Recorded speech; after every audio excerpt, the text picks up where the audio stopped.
What is up? Coach Emma here, and welcome back to the Fit Habit Life podcast, where we cut through the noise, talk real health and fitness, sustainable fat loss, and habits that actually work. And Laura is back. Welcome. Happy to be back, Emma. This is take two, guys, because we completely flubbed take one of our intro. So Yep. Which is why I'm kind of laughing already. But yeah, just it's so much more fun to have her on and to not talk to myself. So she will probably be more regularly on the show, which I'm excited about. But today's episode's not super structured, but we are going to kind of talk about fueling and how we're fueling things that we decided to do that I don't necessarily recommend that you would follow in my footsteps for, at least. And Laura just came back from a really gnarly hike, like the Presidential Traverse. And so I thought it'd be cool if she talked about her fueling strategy and game plan for that next hike that she has. It's Mont Blanc in France. So Mont Blanc for you Americans out there. You Americans, we Americans. That's true. Yeah. Oh. No, I just did the Presidential Traverse up in New Hampshire this past weekend with a group of 9-10 of us. 10 of us on day one, 9 of us on day two. So we had somebody quite well, she wasn't quite prepared, which kind of what we're going to chat about today. And then 6 of the people who did the Presidential Traverse are going to do the Tour du Mont Blanc. So I'm taking 15 clients through out to France, and we're going to hike starting in France through Switzerland, Italy, and back around the mountain Mont Blanc. So it's called the Tour du Mont Blanc because you circumnavigate it. And it's a 7-day hiking trip where I think we're doing about 85 miles. It's actually 106 miles, but you can do some, highlights route where you take a few ski lifts to skip some of the either really gnarly or really boring part. Okay, I don't want to say boring. All the views are great, but maybe the more trudging parts in order to be able to get it done in 7 days without completely wrecking yourself and doing 20-mile days. So yeah, it is a month of a lot of time on feet, to say the least. Yeah. Now that I know more about it, I'm kind of jealous. That is now on my bucket list because the food's going to be incredible because of where you're located. It's going to be beautiful too because of where you're located. And that sounds nice. Just kind of off-grid-ish for a week. Yeah. Oh, I'm really excited for everybody else on the trip to enjoy the food. And I mean, yeah. Emma's light bulb moment of oh yeah, Laura's allergic to literally everything. We talked to our travel partners, and I am bringing an extra suitcase for gluten-free, dairy-free food because a lot of the so you get to stay at these refugios along the route, which are great because they cater your breakfast, they cater your dinner. They'll pack you a lunch. The problem is these are usually croissants and yogurt and cheese and charcuterie. And if you're allergic to dairy and gluten, you literally, the only thing you do down there is the charcuterie. So apparently many of the GFDF people on the trail have just been handed loaves of bread and a jar of Bon Maman and here's your breakfast. And if I want to be fueled for the hike, starting off with just a loaf of bread and a jar of jam is not in my best interest on a day-to-day basis. So we're going to be packing, the 3 of us who have some frustrating food allergies will be packing a little extra from the States to make it through on the trip. But we might have to regroup on that one because we'll see what the actual is versus what the reports are coming in. So just trying to prepare for all the eventualities when we're thinking about doing these kind of big hikes and having enough fuel on board. YOLO is not a strategy I recommend. Yeah, definitely not. Don't do what I did. But that's right. Yeah, that does make it more challenging with the gluten and the dairy issues. But that's cool. What are you planning on packing for that to make sure that you are fueled? So I think it would be helpful to compare and contrast what I just did this weekend to what's coming up. Good call. This weekend, the Presidential Traverse is in New Hampshire. So close. I was able to pre-plan everything actually before I even left. So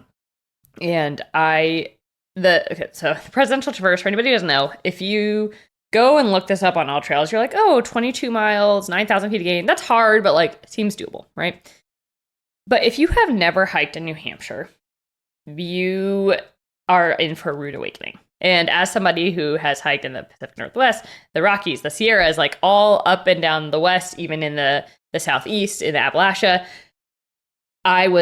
last year was my first year hiking in New Hampshire, and I was dramatically and woefully underprepared mentally.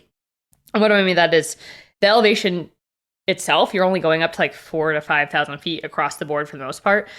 But New Hampshire is called the Granite State. Oh. Okay.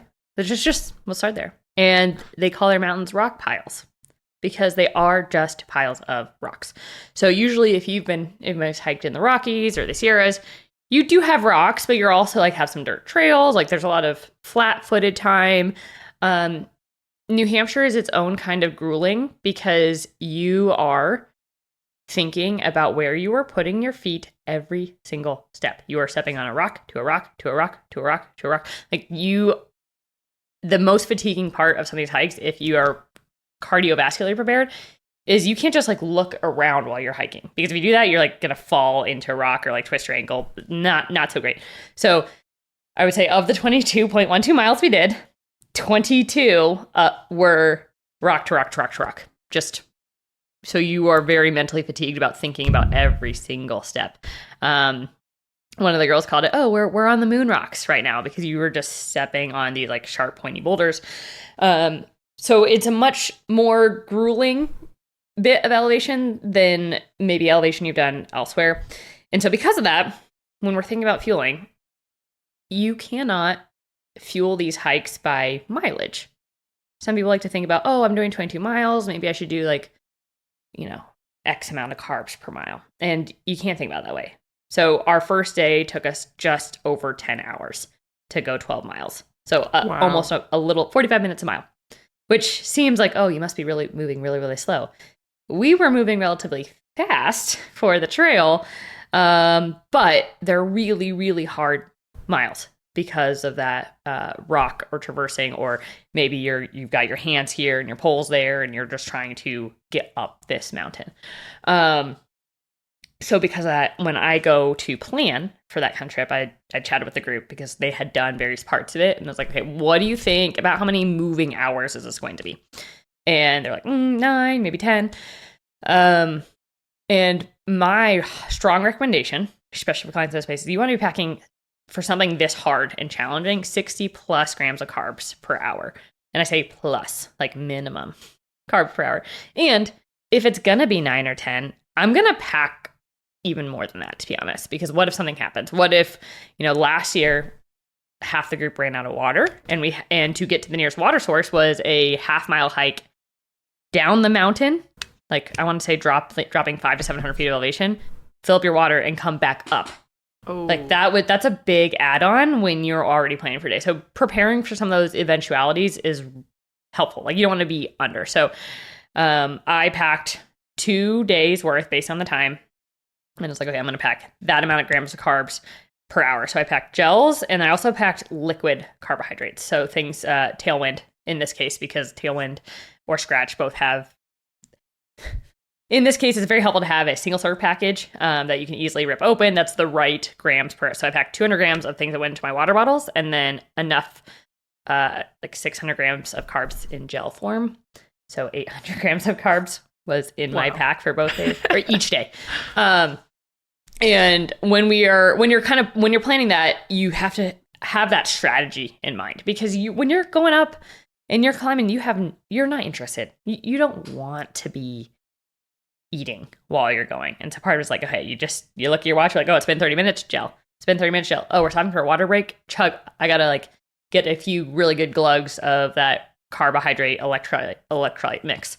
And you are just eating and eating and eating because you're trying to not get behind when 4 or 5 o'clock rolls around and you're like, oh, I've got 2,000 feet of descent until we get to that hut that we're going to go spend the night at. And you don't want to be falling over or injuring yourself. So I spent a lot of time the weekend before I left for the trip, and I like laid all those pieces out in order to make sure, like I pre-logged it in Chronometer to make sure that I had all those things on deck in order to hit the fueling per hour required. Because in the case of the President's Traverse, like we had a time, I don't say time limit is the right word, but there is dinner at the hut when you get there, and if you miss dinner, yes, they will sort of hold food for you, but you don't want to miss dinner. And we knew that the 12 miles would take potentially up to 12 hours. We left at 5 o'clock in the morning. So we went until we could make sure that we could get there. So we had a pace to hit, and we had a time limit for that day. That felt doable, but not for lollygagging. Was that the first day you did 12 miles or the second day? Yeah, the first day was 12 miles, and I want to say 8,000 feet of gain, which is... Wow. That's 12.6 miles, 8,400 feet of gain. Like the equivalent of 711 flights of stairs. It's a lot. And it's rocks. Like there's some hikes where I live, and there'll be like stretches where they're big steps. Utah's very, very steep, like if you're hiking in the mountains and stuff. And I mean, those are brutal. Like it's not, I'm usually pretty fast-paced hiker back in California, but the stuff in California is not comparable to what we have here, and I can't even imagine New Hampshire. Yes. I feel like Utah is pretty similar to the Rockies in some respects, but yeah, you've got some steep rocks, but it's like some boulder fields, and then you're like, path again. This is just boulder fields, rocks, over and over. But yeah, so that is, it's just another animal, truly. And did you guys like stay there the night before so then you could just wake up and start going? Yes, well, sort of. We stayed at an Airbnb that was about 20 minutes from the trailhead. Nice. Last year we camped, and I strongly voted to stay at an Airbnb instead. Just because, honestly, camping, guys, I'm not an anti-camper, okay? I totally get wanting to camp.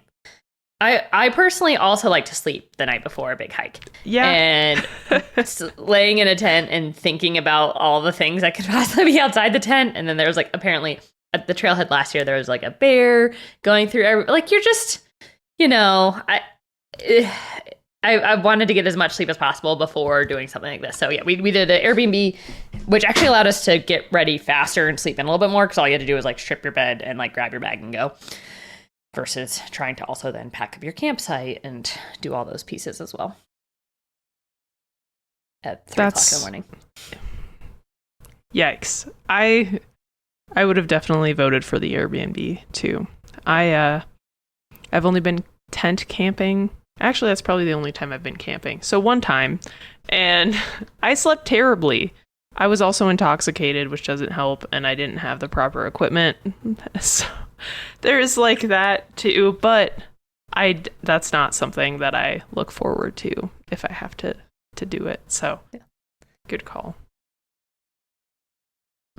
And then when like midway, is there like a hut that you stay in overnight? And so it's like it has a bed, or are you camping or So it's the Appalachian Mountain Club. AMC has huts along the route. And the thing is that these trails are also on the AT, or Appalachian Trail. So if you are an AT through hiker, we saw a lot of those guys coming through as well. And so the huts are roughly, it just depends on where they are, but they're very rustic. So you've got 1, 2, 3, 4, 5 bunk rooms. And the bunk rooms are 3 bunks high, 12 to 16 people per bunk room. And you have to bring a sleeping bag liner or like a sheet. Basically, you have to bring your own sheet and pillow cover. And they provide a pillow and a wool blanket. So, yeah. Okay. So we're going to circle back to that. And then they also, there's running water for sinks, but their toilets are like composting toilets and there's no showers. So you get there. Yeah, you get there, you usually can't take your boots inside the bunk room. This hut was a little bit different, and you drop your bags. I packed this time, I learned a lot from last year. This time I packed a few disposable wipes to just kind of like wipe your body down because you've been sweating all day, especially if you're a salty sweater like myself. You're feeling a little gnarly and you're like, I have to put on pajamas, and I am covered in just a layer of sweat and dirt and general debris from the day. But then, of course, you don't want to carry too much because you have to carry your backpack the entire way. So, yeah, I had like single servings of like 2 like body wipes, wipe down, change clothes, just to get the damp schmoo off you. Yeah, all the things. And then they provide dinner and breakfast, which is very helpful because that's a lot of extra weight of food that you have to bring. And then you just leave the next day. So last year, though, when we went, I just was unprepared for it. It's been a long time since I stayed in a bunk room. Like summer camp in middle school was probably the last time I'd stayed in a bunk room prior to that. And I forgot, when we have, Emma and I have both, and we help our clients really dial in that sleep hygiene. You're like, you've built your environment. You know how to like get yourself to sleep. Well, go throw yourself in a bunk room with 15 other people, maybe on the top bunk where you have like 2 feet of space and you keep bunking your head. And you've got somebody snoring next to you. You got somebody talking in your sleep. Every time you wiggle, you hear the crinkle of the like, polyester or whatever, the plasticky cover of the mattress. And it's not a good time. You're like, I am so tired. I'm overtired. And I think I had like a 25 sleep score last year. And which is not good. You're like, I got another 12 miles to go the next day. So this year, I had the heaviest pack of everybody in our group. And you're about to find out why. So this year I was like, I'm not going to let that happen because that was very hard to hike nearly 20 miles day one and be like, I have 12 miles to go and I am tired. So this year I had brought my sleep, like sack, whatever. And I brought a Bluetooth eye mask to drown out everybody snoring. Because last year I just kept hearing like people talk in their sleep and like wake me up because I personally am used to using a white noise machine. I drown out everything in the house. And so using the earplugs didn't work for me because it was too quiet.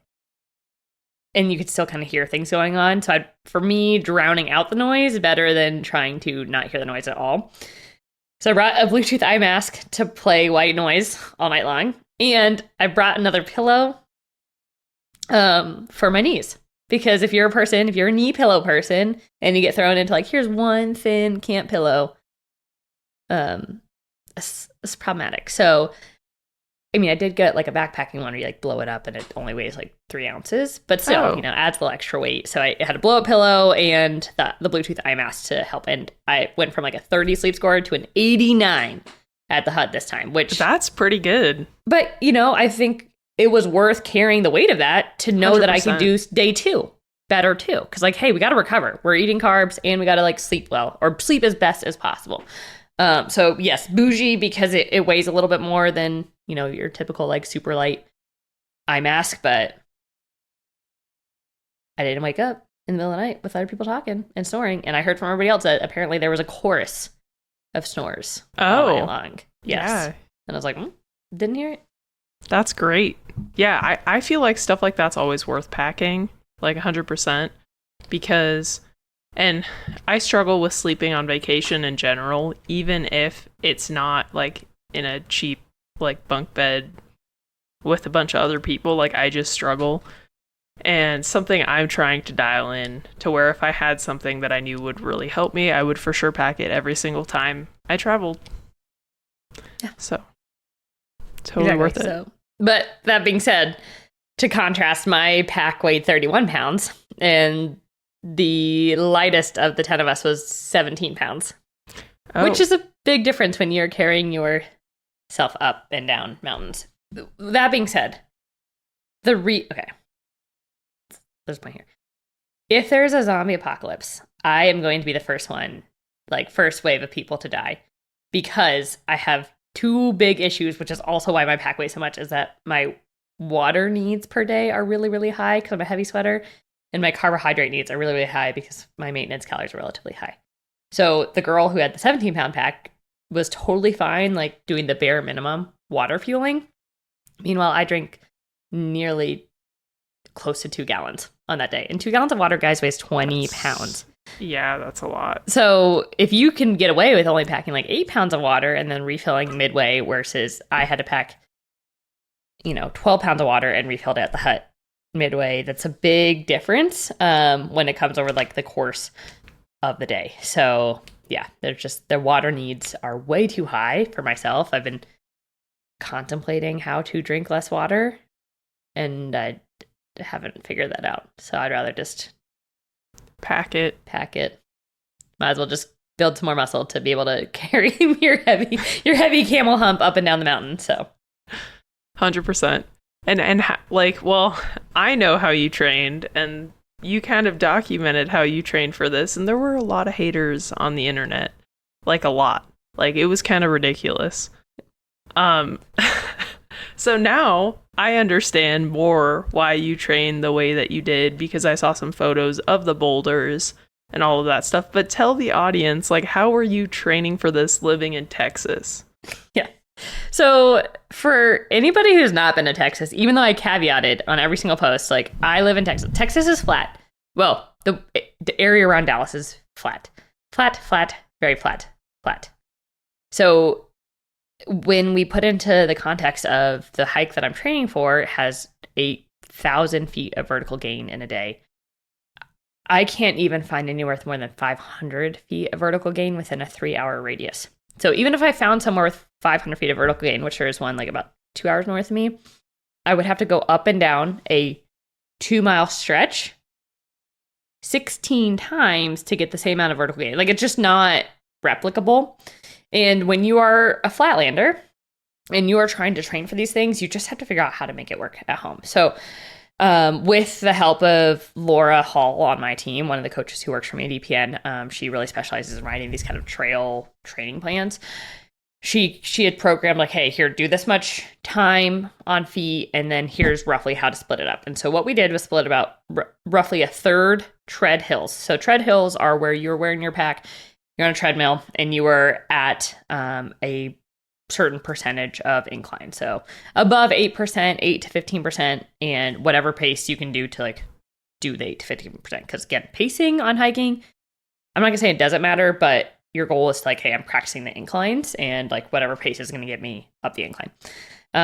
Then the other roughly third to 20% is gonna be your step mill. Okay, so you do want to practice on a Stairmaster. That being said, Stairmasters are really better for cardio than they are for prepping you for hiking. And the reason why I say that is if you have never watched somebody on a Stairmaster and look at where their feet hit, they're actually not really taking steps up. You're staying at the same elevation, so you don't quite get that true step up like you would in the mountains. Yes, it's better than nothing. It's slightly different than the treadmill, but it's not your best prep and also those stairs are only like 8 inches apart. So depending on the final terrain of your hike, that may not be a good replication of the boulder set you're going to see. And so knowing what I knew about New Hampshire going into this time, I was like, okay, I have to change up a little bit of my training plan. And so the third part of it, which the RX is box step overs. And this is where you are going up, over, not just up and down backwards. You need to practice the over and down again on the other side because you need to replicate downhill. And if you are only doing tread hills, if you're only doing Stairmaster, you have no downhill practice. And the downhill is what kills people. Okay. You can get up a mountain because you've done all this cardio. But if you don't have the quad control, and the downhill is usually the second half of the day, unless you're doing like the Grand Canyon rim to rim. The downhill is the back half of the day where you're like, oh, I just climbed all this mountain and now I have to get my butt down the hill. So you need to be prepared for it. And I took the box step overs and like, okay, now that I know what the trail looks like, I'm not just doing box step overs. I set up a couple different jungle gym layouts and it'd be like a 5 to 20 foot run, depending on how much space I had in the gym that day or at my house, and setting up various boxes or slant boards, BOSU balls, and I just set it up in a 20-foot run. And it'd be like up a 30-inch box, down a 30-inch box, up a 24-inch box, down a 24-inch, step on a BOSU ball, onto a tire, anything to kind of replicate up, down, different heights, different surface areas. If I could, steal a squishy pad from somebody to replicate, hey, this is a wobbly rock, I did, because I knew that how much of that would be it would be similar as best as I could on the trail and practice for like those big downs, because of the Stairmaster wasn't going to do it. And just box step overs would be helpful. But given that I had the opportunity, and also at that point I was spending an hour doing this, like doing an hour box step overs is hard even for us very determined people. And so having something to I wouldn't want to do that. Yeah. So. I mean, I have done it. It's not very fun. No. So yeah, the jungle gym got a lot of hate. I still have some reels that people are commenting going, you're going to break your knees. Look, somebody commented today, and I was like, well, joke's on you, because I just posted that I did the hike and I'm fine. So it's unconventional, but guys, you living in the flats should not be the reason why you can't go do these things. We've had clients who live in Chicago do Kilimanjaro. We've had clients living in other flat places who've done these things, because you're like, how do I make it work with what I have? How do I try to replicate it as best I can to prep my legs to do the thing that I want to do? Yeah. There's no excuses. You can totally train for anything anywhere. You just kind of have to be a little bit creative with how you do it, which is what you did, which I honestly think is really cool. I don't know if I would have done that. I probably would have just signed up and done the hike and then regretted it. And then the next year, if I wanted to do it again, would have been like, maybe I should implement some type of strategy. But yeah, and how do you feel now, like after that 22-mile hike? I actually felt great, relatively speaking. Being able to sleep the in-between night helped immensely. But the other thing too, that I think it's really important for our audience who obviously cares about nutrition, because probably why they're turning in, is I didn't limit myself the day after the hike. So the day before the hike, I told her we did a big carb up. We got some pastries, we had some pasta. I had like 500 to 600 grams of carbs the day before. And then the 2 days of, I had like 800 to 1,000, which is a lot per day. That's a lot. On the 2 hikes. And then the following, so we ended Saturday, Sunday, Monday, Tuesday, I still hit 3,000 plus calories, 500 plus grams of carbs. Which most people might squeam at. They're like, oh, no, well, I'm not doing anything today. I need to go right back to maintenance. And I think that's where you shoot yourself in the recovery foot quite a bit, because when you have done some of the activities, you are going to be hungry. And then you're going to sit there going like, I am so hungry, I should eat. No, your body's like trying to repair from all that downhill you did, all that uphill, and recover. So eating those carbohydrates, those couple days post, feel much better. And also I went for another hike with Keegan. Dr. Keegan, who, was on the podcast last or 2 weeks ago, she was on this hike too. And we went for like a short little, like 4.5 mile, a little bit of vert, but it actually felt really good because we were able to kind of flush some of that inflammation. The morning I woke up afterwards, I was like, ooh, my legs are a bit swollen because that downhill. I mean, the very last 2 miles was 3,000 feet of descent. That's a lot. Straight down. Wow. Over 2 miles. And you're like, the car is so close, but because it's straight down, it's taking like 45 minutes a mile to get those 2 miles. And you're just like, I'm so close yet so far away. So I was definitely like a bit puffy, but being able to go get some movement in, eat a bunch of food, not limit myself in what I was eating. I was like, okay, I'll give myself 3 to 4 days of recovery carbs to come down from the hike. And that made a huge, huge difference. So yeah, I feel pretty great now. I actually have to go do another treadmill workout this afternoon to prep for the Mont Blanc trip. But yes, it was the carbs in the water make a huge difference. And also getting some movement. Like, don't just sit and recover, like giving some active movement, some walking in, letting all those fluids start to flush is incredibly helpful coming off of one of these things too. Because if you just decide to bed rot or get in a car for 6 hours afterwards, like you're actually probably going to feel worse than if you eat and, you know, get a few miles of walk in. Yeah, that makes a lot of sense. And I always thought it was like weird after a marathon, like people just wouldn't do anything for like a week. And I'm like, that would make me feel worse. Like when I'm just sitting, like even just normal training stuff, like I don't feel as good. Like getting in a couple walks, like moving nutrients to your muscle tissues, like and stuff. Like I don't know, that just makes more sense to me, right? Because you're shuttling the nutrients to the muscle tissue that needs to repair and recover. So it's giving it the tools it needs to do that. So that makes sense. If I ever do those hikes, I will also make sure to be active the next day. Yes, yeah. You'll want to too, because you'll be like, I'm hungry and I kind of want to just feel that fluid flushing. Because I mean, my knees were definitely puffy. I documented my scale weights, and it was like a 5-pound swing afterwards. Wow. Again. So I was up. I think I didn't weigh myself the 2 days before just because we were at an Airbnb and I didn't bring a scale on the hike, of course. But I started at 142. The day after the hike, I came back at like 147.8. And then it was like 144 and then back to 142 again.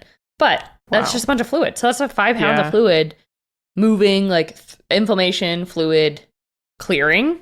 And then we're kind of back to baseline this morning. That's awesome. And the person who couldn't continue it with you, like what happened? Yeah.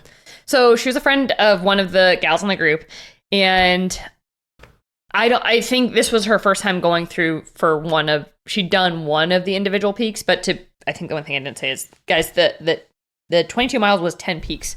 So we climb one, five on day one, 5 on day 2, and you climb one, and then you go down and you climb 2, and then you go down and climb 3. And so she wasn't quite prepared, and then she was also the one with the lightest pack, and when the night before, she didn't eat very much of dinner. And she's like, oh, I had a snack earlier, didn't eat enough dinner. And then this is why it's really important to, even if you're not hungry, eat. Even if you're not thirsty, drink water. And because you can get into a hole you can't kind of. She was a huge trooper. I will give her massive credit. She was also hilarious. Like I really enjoyed having her on the hike. But she realized, like by the end of day 1, when she was starting to get nauseous because she was so underfueled, like if you get there because you haven't been eating and force feeding yourself and you're forcing yourself to drink through that, you are going to get into a hole you cannot dig out of. So the morning of day 2, she was like, you know what, guys, I'm going to go. We're in the middle of 2 peaks. She's like, I'm going to take the trail or the train down because I can't even eat breakfast right now. And I'm like, if you can't eat breakfast, like you got no business doing the last 10 miles of this day because it's going to be way too much with the next 5 peaks ahead of us, which is a hard decision to make, right? Like you sign up for a 2-day trek and you're like, I want to do the full 2 days. She made the really strong and best decision for her to be like, hey, like, I'm not sure I'm going to make this. And if she had gone on, there's not like a good way out. Like once you're there, you're like, okay, if I'm past peak 2, I have to finish this hike and I have to go down that 3,000 feet down. And that might have been an activity like that could put her in potential danger. So I think she made a really good decision for her to bail out. But you know, kind of one of those things, if you didn't come into this prepared and the rest of the group had been following my carbohydrate plan, had been following Laura's training plan, had been doing TPA, and she had kind of come in not under those like guidances of like, here's how much electrolytes you should be doing per hour, or here's how much carbs you should be doing per hour. It was kind of a night and day difference in terms of like how she was handling the mountain and the training or the execution. Yeah, I mean, well, just in general, like preparation makes a huge difference for everything. And so it's hard to do that too, like you said, to step down when you realize like, I don't want to hold the group back, and I also don't want to get hurt or injured or something crazy to happen because I realized I'm not prepared.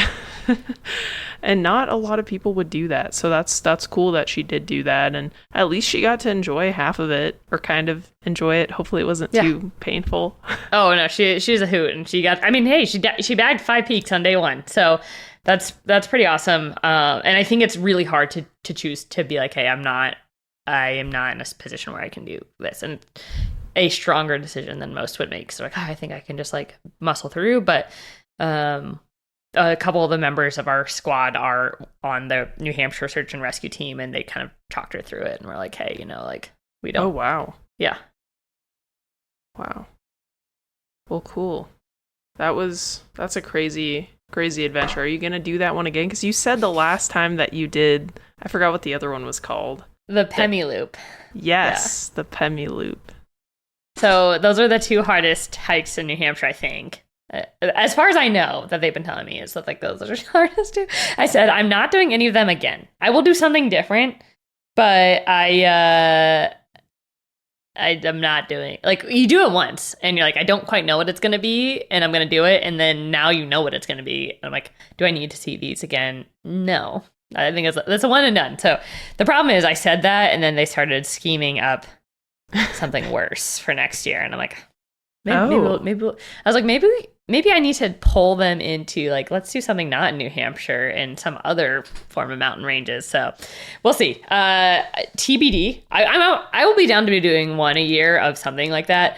It's a big time suck on the training side. And I think about, their opportunity costs. We as coaches, like, we are going to help you pick your number one A goal. But this one A goal has been in motion since April 13th. And that's a lot of trade-off time for doing other things. So I don't know what 2027 hiking plans are looking like right now, but that's fair. Yeah, I would definitely like to do something like that in the future. The whole like not sleeping in a real bed thing kind of gets me. That's kind of like the one. I did not grow up camping or anything. So that's actually what leads me to my thing that I signed up for that I didn't really know what it was when I signed up for it.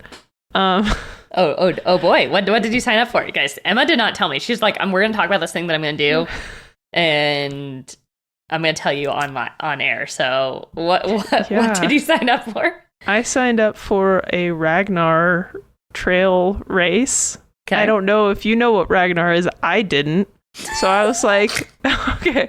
My friend texted me and she's like, hey, like there's this like group trail running thing at the end of August. We need an extra person. Would you be down to do it? I'm like, yeah, sure. That sounds cool. Like, sign me up. And then I signed up and I was like, so what is it? Like, what are we doing? And she's like, it's 120 miles and there's 8 of us and we're doing 15 miles each of trail running. So it's over 2 days, which is the other thing that I'm like, I have to sleep in a tent. Or in a van. I have to be there. No, it's a tent, thankfully. Okay. It's like, there's like so the one, it's about an hour from me. It's in Soldier Hollow. So it's in Midway, which actually is a really nice town. So it's going to be like a nice, cool, fun event thing. Mm-hmm. But it's like a Ragnar race for those who don't know. Now I know. There's a group of people and together you run X amount of mileage, but it's kind of like a tag team situation. So I'm not running 15 miles straight, but over the course of about 2 days, 8 of us are running 120 miles. And so there are 3 loops and we each do one of the loops over the course of the 2 days. And so I think one is like 4.5 miles, one is like 5.5 or 6 miles, and one is like 7.5 miles or something like that. Seems about right. Anyway, so I started running a couple weeks ago just for fun. Like I had an itch and then I ran 3 miles and I could do it, but then my low back was sore because I hadn't ran in like 3 or 4 years. So I was like, okay, I'm going to step back and just do like a mile and then a mile and a quarter and a mile and a half and like build up. But in about like, I haven't actually mapped it out because I signed up like 2 days ago and work has been crazy, but in about 5 weeks ish, let me see, 1, 2, 3, 4. Yeah, 5 weeks. I have to run 15 miles in 2 days. And the people in the group assured me, worst case, you can walk it. And I'm like, cool. But I'm also very prideful, and I used to be a D1 athlete, so I don't want to walk it. I want to run everything because I'm not going to try to beat my time or other people, but I want to make sure that I can run for the loops that I have. And that's kind of my goal, is to basically survive it and be able to do it, but not to, like, there's no way I'm going to thrive or make any PR. I just want to be sure that following Monday, I'm okay and I'm not dead, and I, maintained my mental health. So I'm not a running coach, but I do feel like I know a little bit enough to be like, don't do what Emma does and sign up for go from couch 100%. To 15 miles in less than 6 weeks. That's 100%. A terrible life decision. It really is. YOLO. So how do we manage a YOLO situation in which we're going to just rip this off, and also half of that mileage is going to be on basically probably very minimal sleep, because if you're going to be in a tent, like, people are going to be tag teaming in and out, because I believe Ragnar's you just go 24 hours continuous as the relay, right? Yes, but thankfully there's 8 of us. Okay. So, and because the loops are fairly long-ish, these women look like they trail run. So they're going to be faster than me. But in the past, when I've trail run, even when I was fast, like, the uphill takes time. And so it is at elevation. Midway is up in kind of near Heber, if anybody knows, like, Utah stuff, kind of like Park City area. So it's higher elevation. Those trails aren't super gnarly, but they are kind of steep-ish. So I'm assuming, like, 4 miles probably going to take 40 to 50 minutes. So it's like, okay, if there's 8 of us, probably could get at least 6 hours of sleep at some point. Okay, so the one thing I'll add here is a lot of my trail runner friends. Again, this is me just relaying. Audience, I am not a trail running coach. I just have a lot of friends who are trail runners. They usually hike up and run down. You run the down, you hike the ups. So, like, oh, yes, okay. Yeah, no. So, for example, there's been a ton of the big endurance races, the Cocodona, the Leadville 100, like, big trail running races with a lot of vert in them. And obviously, you're not on the same algorithm that I'm on right now. No, but trail running. This is the reason. Actually, the one thing that's really freeing, because we have quite a few clients who trail run, are trail running. There is no, like, oh, this is a good pace, this is a bad pace, because it's all course dependent.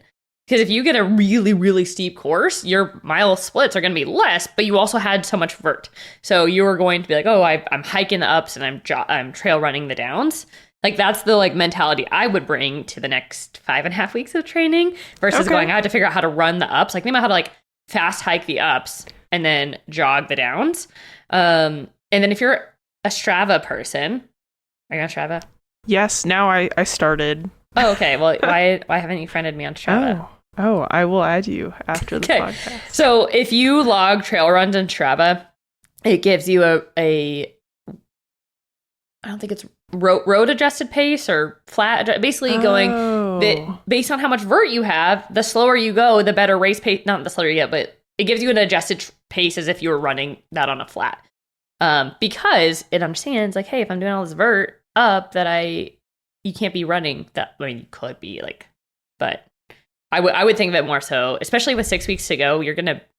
I would just focus on running the downs and hiking the ups. Okay, well, so part of because of the D1 athlete in me, when I used to run, I never did pacing. I would just go all out the whole time. And in California, I would run in trails all the time. So I did, like, trail running, like, air quotes, but I never trained for anything. I just did it because I really loved it. And so I would run, like, steep uphill. I never hiked. Like, if I hiked, I'm like, wow, you're failing. So that's what my mindset is. But no, now that I know that most trail runners, like, hike the uphill, I will take that into account. And that will actually probably make it easier because I've been hiking, like, steep stuff. Yeah. So I think I'll be just fine. But I will say I'm not couch to 15 mile for context too, because I do, like, hike and I do cardiovascular training. My joints and body is not used to running. Yes. Is kind of the couch to 15 sort of situation. So like, I know mentally now I could probably do it tomorrow if I had to, but I would really feel it. So I'm trying to prepare myself to feel it less. Yes. Ish, and practice like fueling ish strategies to see like what sits well with my stomach. Because the first time that I ran, I was getting GI, like acid reflux a little bit, because my body's like, what are you doing? This is too much. We're not ready for this. At least that's how I think my stomach is speaking to me.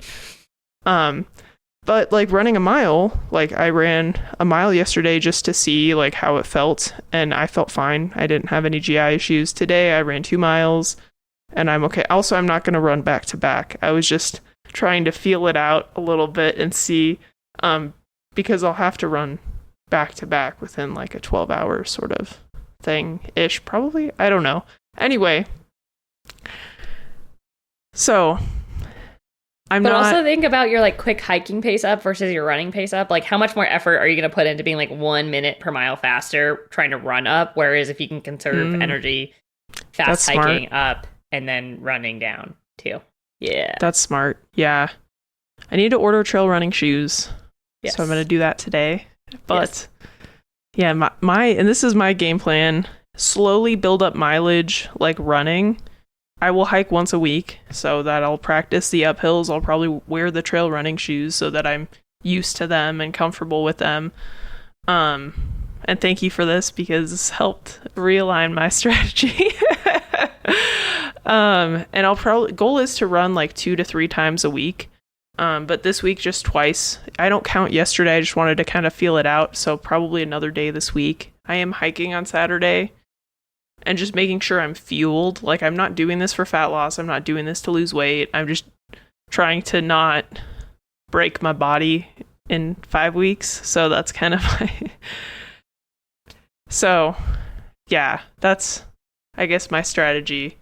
And slowly building up mileage, too, to get my body used to it, but not doing it too quickly to where I get injured or I can't recover and I can't train. Because really right now, my priority is to get strong. Which is kind of felt like, why did I sign up for this thing? But I missed out on a lot of stuff with life because I would say no to things a lot because, it doesn't align with my goals or whatever. It's like, I don't know. When am I going to get the opportunity to do this again? And it seems kind of fun. Like, there's a whole campsite. Everybody's going to be hanging out and at the same place because it's not like normal Ragnar kind of races. You're like driving. And following, it's like point A to point B, whereas this one was like loops. So everybody's going to kind of be hanging out the whole time. So yeah, I actually think that sounds way better because all my friends and like clients who've done it are in like the van and they're trying to like sleep in the van while the van's like following whoever's running in front of it. So yeah, that sounds a lot better. And it's only 6 weeks. Like, I think, I agree. I would say this is, the problem is you say yes to one thing and then you say yes to doing, going to Croatia with me next year and hiking. So, I would love to do that. If like I become rich in the next like couple months, I'm there. Okay. Yeah, we will. We hike and stay in a hotel. That was my compromise after like planning the Tour du Mont Blanc. I was like, we gotta like have a bed for 2027. But okay, so we've got Ragnar. You're gonna be doing some trail runs in the weekdays. We're gonna be hiking on the weekend. What are you practicing, like, fueling-wise? Like, how are you going to be training your gut to, like, start being able to eat the things? I've already been working on fueling the hiking and just playing around with different carb sources and stuff and different fueling strategies. So, kind of leveraging those and trying those. But because, like, on what I've, in the past, what I've done, what has sat well with me when I was doing, like, long runs, like, couple years ago and stuff, were those like honey stinger gels. They just sat well with my stomach. So that's what I'm thinking, like during the running part of it, I would have 1 or 2 of them with me depending on the amount of carbs and duration of what I'm estimating it'll take me. And I'm going to probably go on Strava and look at the loops and see how long they take people on average, not the fast people. So I have that kind of as like a game plan. And then where we'll be, like my husband's gonna hang out with me. He was like, why the hell did you sign up for this thing? And I was like, well, I didn't know what it was. He's like, you're going to get hurt. I'm like, no, I'll be fine. But he's going to be staying with me, so I can send him to the store. Worst case, if I need more fuel sources or run out of something or whatever, because we're not like staying in the middle of nowhere. So we have that ability. There's a grocery store not too far away. And then, yeah, I'm gonna, once I find out more, like, I think we will be staying in a tent, which I'm not like super jazzed about. But you can rent a tent with the stuff. So I'm like, that's better because I don't have any of that stuff. And so that's kind of like sleeping strategy. Emma's going to be asking me for my Bluetooth eye mask. I know it. I'm going to get a text about that. Yeah, yes, send that to me for sure. I will have a lot of caffeine, probably, just in case. I really like Ghost and coffee, so have those on hand. And yeah, I don't know. I'll probably have like a nice... There's like a couple good restaurants nearby that I like, so we'll probably go to them at the end of the race that Saturday. It's like a Friday, Saturday sort of thing.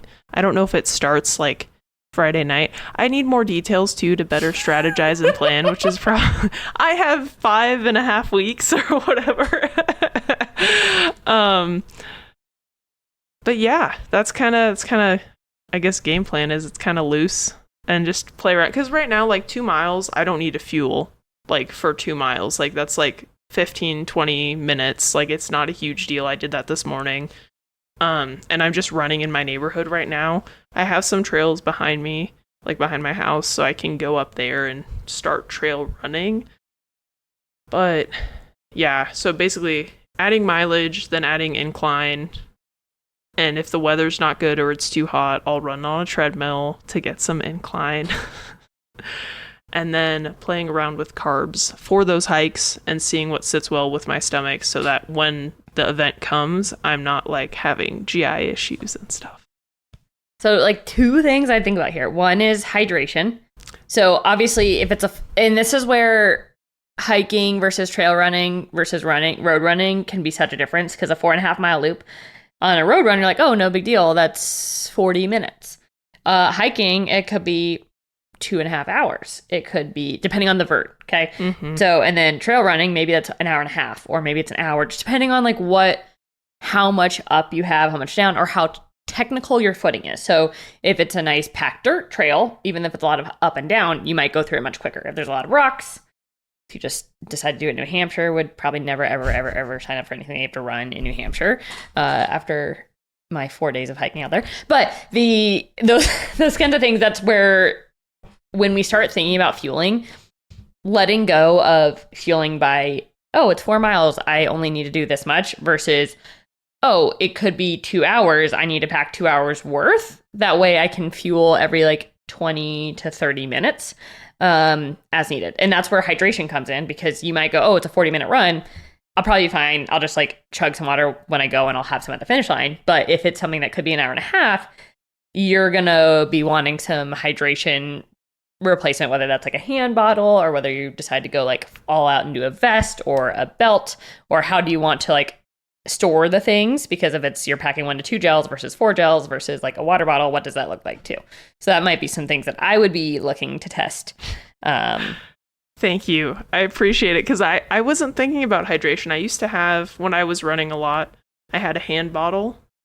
I probably needed more, because I would run like 12 miles. Yeah. I also didn't fuel or anything. So anyway, yes, I will purchase those. Add that to my Amazon cart. Yeah, that's a good call. Because, I mean, I'm assuming the 4.5 mile loop or whatever is probably going to take over an hour, like for sure. Thank you. You're welcome. But it's hard because especially coming from like a road environment or road thought process, going to, I can't convert my mile times to trail times. Like it just they're apples and zucchinis. because every trail is different. And potentially the 4-mile loop may take you just as long as a 5.5-mile loop. If the 4-mile loop, let's say the 5-mile loop is flatter, but the 4-mile loop is hillier, it could take you the same amount of time, even though just because of that. And so when we start, that's why the fueling piece by time is so much more helpful. And actually, I do think it's not a bad idea to even just start doing the gels now, even if you're only doing 20 minutes on the run, because it's going to help you, because we have 5.5 weeks to start acclimating your gut to the carbohydrates. I would just slurp that down and run out the door, like just to start getting your body used to that, because we don't have a lot of time. So even though you don't need it per se, like it doesn't hurt to throw them back, especially because I think the honey stingers are a little bit lower in carbs. I want to say they're like 20 to 22 grams each instead of 30. So like in that case, you'd be doing 3 an hour and every 20 minutes instead of every 30 minutes. So, what gels do you recommend? Oh, okay. So, I have an entire note on my phone of every gel I've ever tried. Okay. Well, when you're on the treadmill and you're testing these, like you have to say, so I've got like a little rating next to them. Of the Whole Foods variety ones. So I have quite truly tried every variety pack you can order on the feed that is friendly to my gut. The ones that I tend to return to, I really like the Never Second ones. They have a citrus and a passion fruit. That's very flavored, but that one, ingredient wise, maybe a little bit more rough on the gut. Some of the more GI friendly ones, the Belecka, Belecka, are great. They have like a passion fruit one as well. I don't know why passion fruit is very popular, but it's kind of a nice sweet. And they have a kumquat honey. It's pretty good. Untapped is like a maple syrup squeeze pack, which is pretty good too. The only downside of that one is it's really sticky, because if you don't like perfectly like get all that maple syrup in your mouth, that like just you get maple syrup fingers, which that gave it a negative star on my rating for that reason. That's fair. I like the Precision Fuel if you can handle maltodextrin. If you cannot handle maltodextrin, don't do Precision Fuel. And then the BPN gels. Those are like probably the 4 that I order the most. The BPM gels have a mixed berry and an applesauce, and it basically tastes just like condensed cinnamon applesauce. Like that nice like goo you scrape off the bottom of an apple crumble. Like that's like the really, really boiled down, delicious goo at the bottom of the pan when you do like an apple pie. That's what it tastes like. So those 4 the ones that I order the most, and I like to just honestly I just put them in rotation for flavor profiles, because sometimes you just get like, you get bored of it. Yeah, and you're like, I have to do this, and I don't want to have that flavor in my mouth again. So I'm gonna try something different. That's fair. Yeah, because I mean, if you're eating like 100 grams or 1,000 grams of carbs in a day, like I could not have the same thing. Yeah. That's because I mean, most probably have 20 to 30 grams of carbs per pack, right? Yes. Yeah, most are 20 and 30. I have a couple of 50-gram ones. Oh. Which that's Sturker, STRK, I don't know. If you looked up, there's only one 50-gram STYRKR. Those were great for first thing in the morning when you're a little more depleted and you're about to do something uphill that's just a lot. So I did those earlier in the morning. And they taste like condensed Gatorade, like yellow Gatorade. But pretty good too. But you have to that is not something I'd recommend for somebody like you who is working on training your gut up to this. Like doing 50 grams in one shot is a lot. But if, for both mornings, we had like an immediate, like a 4,000 foot up morning 1 and a 1,500 foot up morning 2. And I was like, I need to get this in my system ASAP. Oh, one other one, Huma. Those are a little more Whole Foods based. They have like a mango, and some of the flavors are pretty good. They also have, shout out to Amber for recommending this, the girl who's going to TMB with me. They have an espresso. It's like a mocha double shot. It has 100 milligrams of caffeine in it, and it tastes just like a chocolate like frosting. So it's the Huma double shot. So I had one of those in the morning too, just to get a little. You might want that at 4:00 in the morning if that's when your leg is. So, yeah, I hope To God, it's not. But I don't know. Yes. Yeah. So those are the, like, and then supplementally though, sometimes you're like, I can't even, the idea of putting a gel back doesn't even sound appealing because I am like redlining right now because I'm running up a hill. This is, okay, circling back to the hydration piece is you could test the liquid carbs. So Scratch, Tailwind, or Cluster Dextrin are great options. So BPN has it's called G1M, Go One More. They have a salted watermelon Cluster Dextrin mix. It's pretty good. So, and I like I honestly rotate just for flavor profiles. And some people go, Scratch feels better than Tailwind, or Tailwind feels better than Scratch, or BPN feels like, it's kind of just got to test to see what works for you. And all three of them have a different carb to sodium ratio, which is important to know if you are going for a long time. I think for your distances, it probably doesn't really matter. But for example, if you're a really salty sweater like myself, if I only relied on the electrolytes in the carbohydrate mix, it's not enough for me. Like I have to supplement more or I will get dehydrated because I'm somebody who needs closer like 500 to 700 milligrams of sodium per hour of sweating. And I think all those are like 300 to 500. So I could tell by the end of the day, even though I supplemented like 200 grams of carbs through those mixes. So essentially, I don't know, like 3 grams of sodium. It wasn't enough for like how much I sweated out that day. Wow. So, yeah. But these are things you learn like by doing, unfortunately. There are like sweat tests you can do to be like, how salty of a sweater am I? Like, how much am I, like, what's my sweat rate? But they're a little bit technical. And if you're not going for really long periods of time, it's probably fine. Yeah. Because I will be able to eat in between and get sodium from that. So I'm not like super worried. The weird thing is because of the mold stuff that I've been dealing with, like I used to sweat like a lot.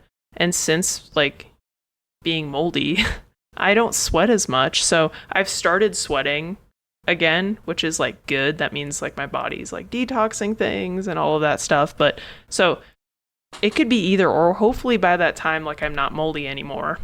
So we'll see. But yeah, it could go either way. Hopefully like it's normal-ish. But I think, again, I'll be fine because I'm not on a mountain for like 10 hours. Like it's like maybe an hour and a half-ish for the longest run. Yeah.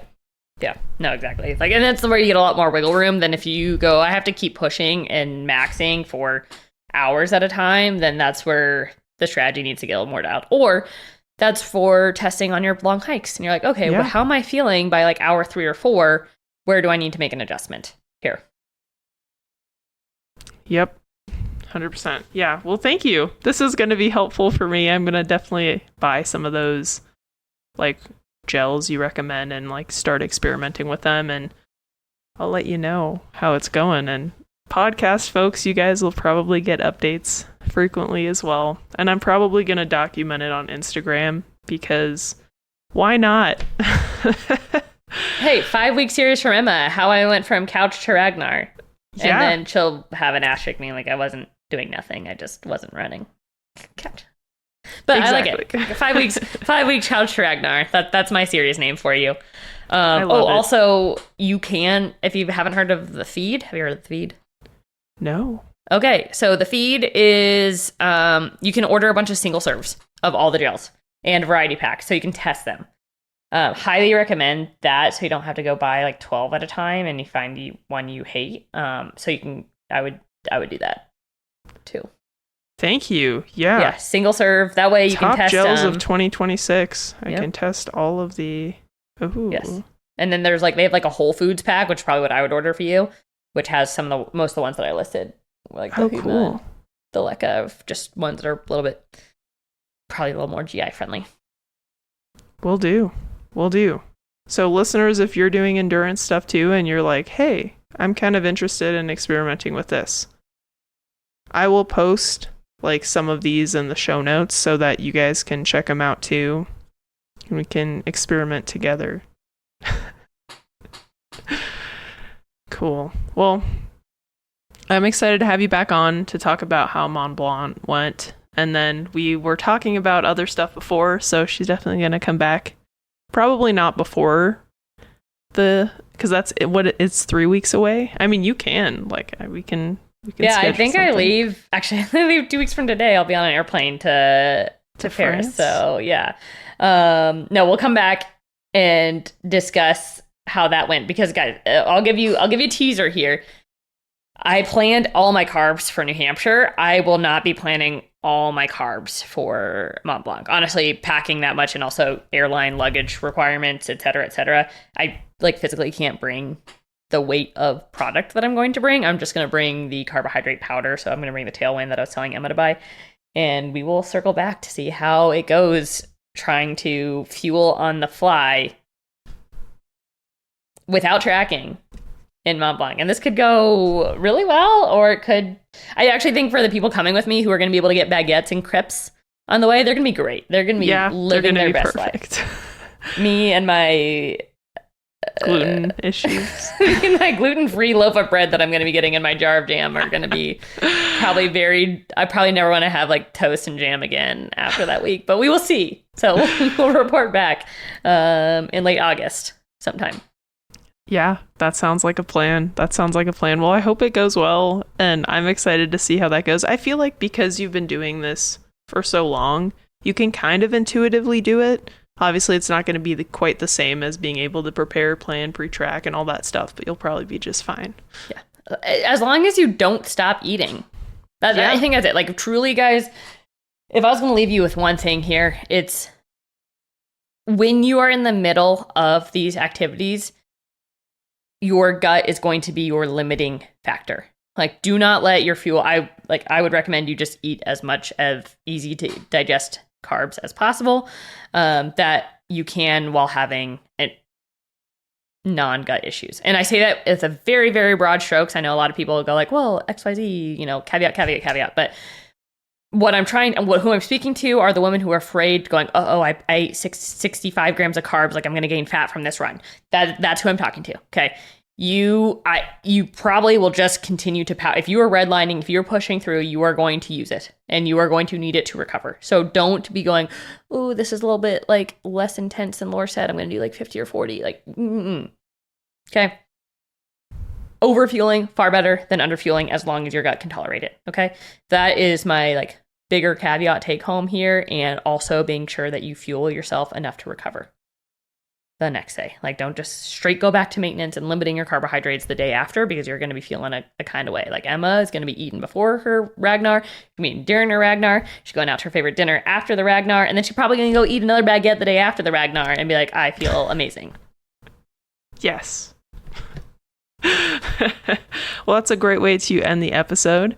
And if you guys have enjoyed this episode, if it's been super helpful for you and you're like, okay, cool, I want to start implementing these things, like, please reach out to either of us. We can help you guys implement a strategy. If you're like, hey, this thing, like, I kind of want to try it, but I'm not really sure, just feel free to reach out, and please share the episode too. There's a lot of crap out there, which is why I do this, because I did a lot of wrong things, and I wished I had somebody who was telling me the right things to do and the right way to do things. So please share it, because that just helps us help more people, which is the goal of this show. So anyway, thank you guys for listening, and I'll catch you on the next one.